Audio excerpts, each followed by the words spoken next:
Şaftalı ağacında yarpaq quruması xəstəliyi haqqında danışırıq. Göbələk mənşəli Tafrina deformans el arasında bu xəstəliyi şaftalı yarpaq quruması kimi səsləndirirlər.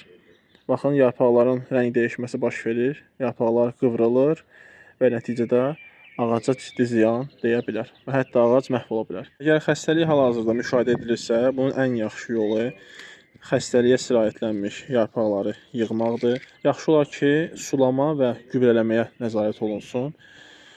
Su düzgün qaydada verilməlidir və bir də əsasən gübrə, azot tərkibli gübrələrdən bir müddət uzaqlaşmaq lazımdır. Yaxşı olar ki, əvvəlcədən payızda yarpaqlar yerə töküləndə mütləq yarpaqları uzaqlaşdırın, bağdan uzaqlaşdırın, yandırın və kökdən payızda fosfor, kalium tərkibli elementlərdən, gübrələrdən istifadə edin. Budamanı düzgün aparın.